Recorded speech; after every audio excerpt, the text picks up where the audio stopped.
वैविध्यामध्ये एकता, नाविन्यामध्ये सुंदरता. तानाबाना गुंफत स्वामिनी गो फिणते नात्यांचा. श्रोते हो नमस्कार. साड्यांची महाराणी स्वामिनीच्या यूट्यूबच्या या नव्या कॅलेंडर मालिकेत आपल्या सर्वांचं हार्दिक स्वागत. मंडळी, दरवर्षी आपण वेगवेगळ्या विषयांवर स्वामिनीचं कॅलेंडर करत असतो. यावर्षी आपण भारतातल्या 12 राज्यांमधील साड्यांच्या निर्मितीबद्दल जाणून घेणार आहोत. तेव्हा लगेचच कुमठेकर रोडवरच्या बिझीलँड बिल्डिंग मधल्या साड्यांची महाराणी स्वामिनीला भेट द्या, साडी खरेदी करा आणि एक कॅलेंडर मोफत मिळवा.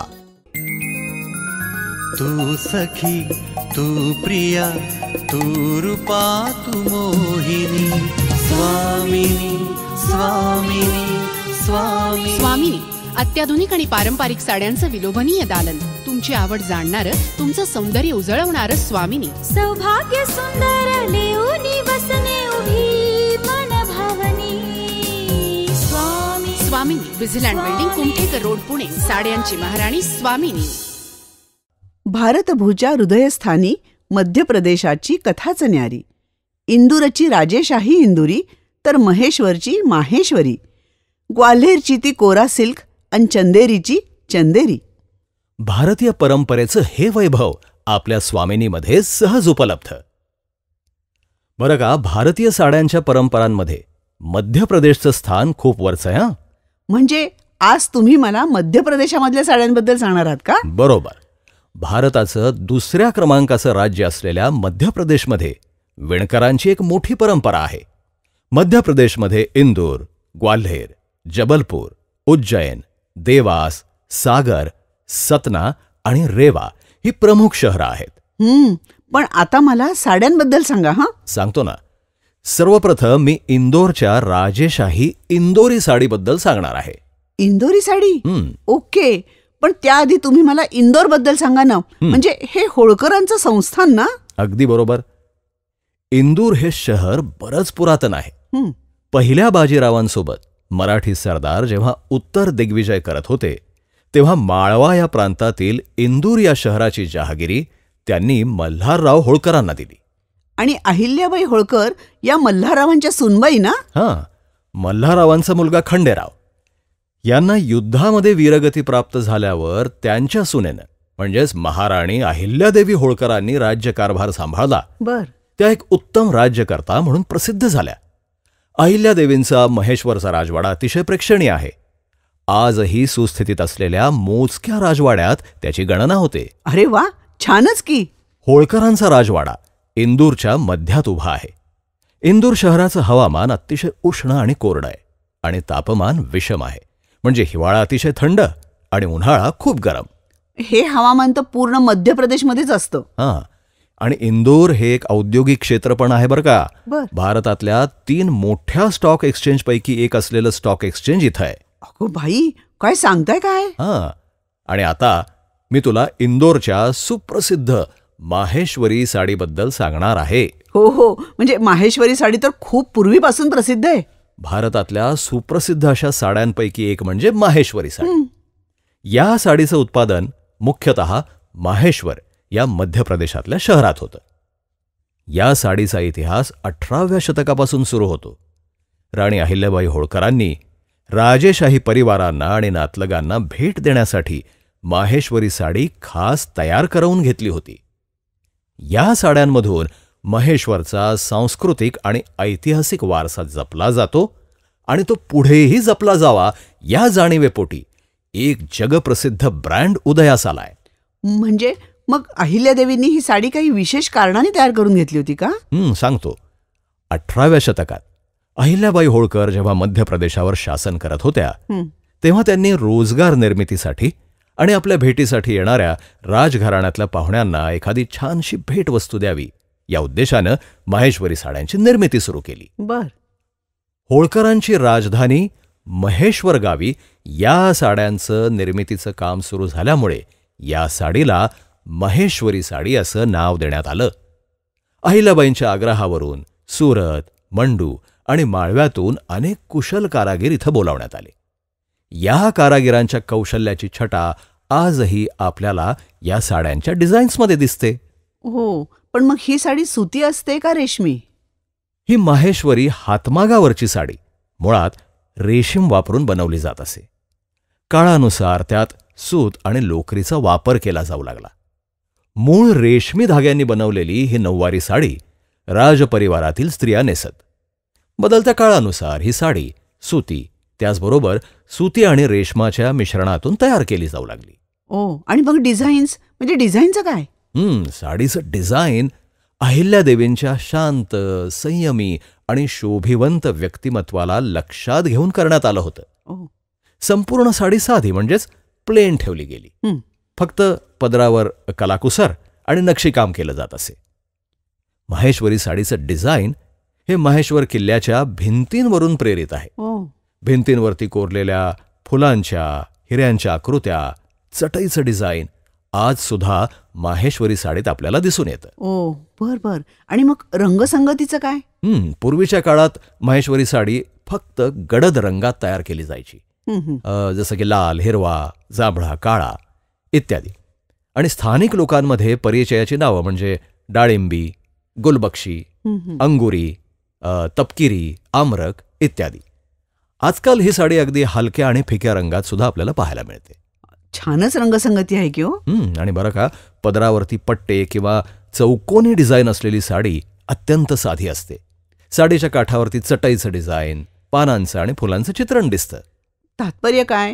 म्हणजे माहेश्वरी साडीचा पदर विशेष पद्धतीने विणलेला असतो, हो ना? हो. आणि त्यावरती 3 रंगीत आणि 2 पांढऱ्या रंगांचे पट्टे असतात.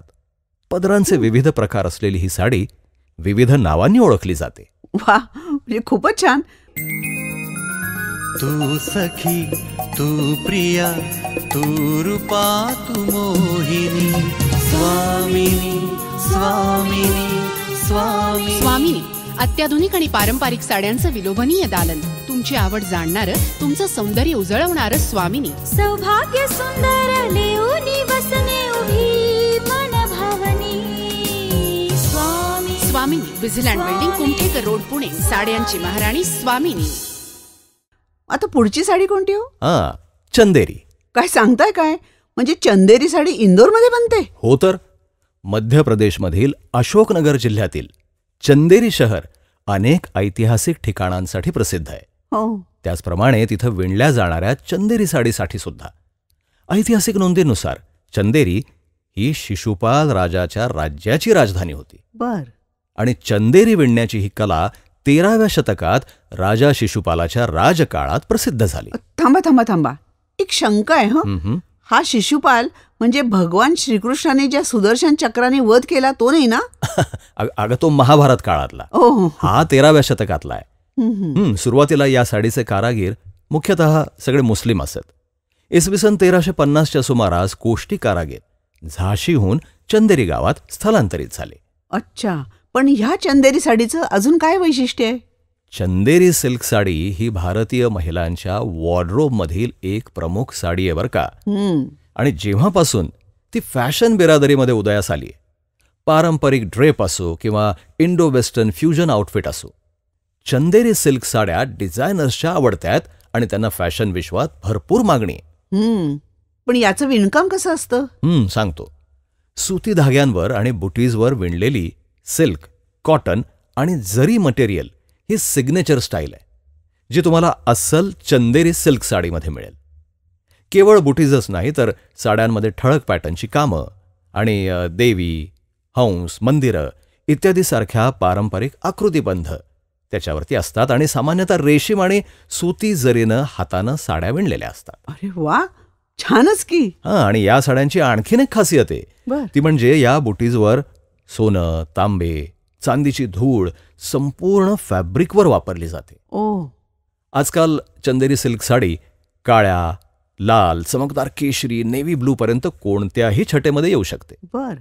तुम्ही अस्सल चंदेरी सिल्क साडी तिच्या चमक आणि चमकदार दिसण्यावरनं ओळखू शकता, जी इतरांपेक्षा पूर्णपणे वेगळी आहे. अच्छा. बर, आता पुढची साडी कुठली बरं? पुढच्या साडीबद्दल सांगण्यापूर्वी मी तुला साडीच्या बाबतीतली एक संपूर्ण भारतभरातील गोष्ट सांगणार आहे. गोष्ट? ती कुठली? साडी हा एक स्त्रियांसाठीचा उत्कृष्ट भारतीय पोशाख मानला जातो. बरोबर.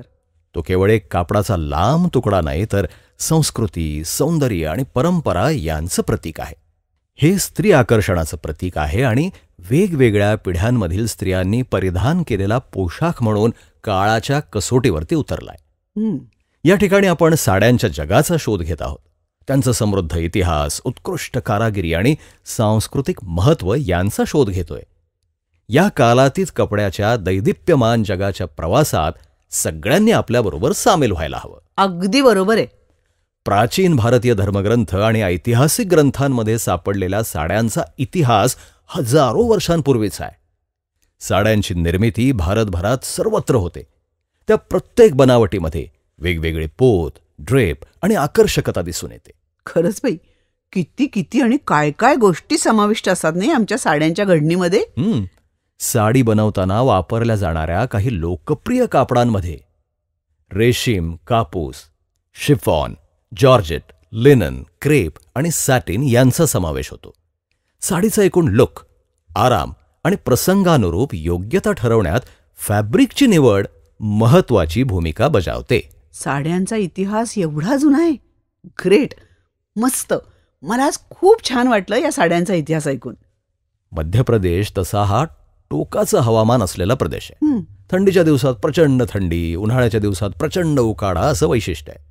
तरीसुद्धा इथल्या महिला साड्यांच्या बाबतीत अत्यंत चिकित्सक आहेत. म्हणजे तशा तर जगातल्या सगळ्याच स्त्रिया असतात. अगदी बरोबर. आणि म्हणूनच महाराष्ट्रभरातील सर्व स्त्रियांच्या चोखंदळपणाला दाद देऊन त्यांच्या सर्व आवडीनिवडी पूर्ण करण्यासाठी पुण्यात कुमठेकर रस्त्यावर बिझलँड बिल्डिंगमध्ये साड्यांची महाराणी स्वामिनी अविरत नवनवीन साड्या घेऊन येते. चला तर मग स्वामिनीमध्ये आपल्या आवडीच्या माहेश्वरी साडीच्या खरेदीला. संकल्पना नावेद आणि जावेद शेख.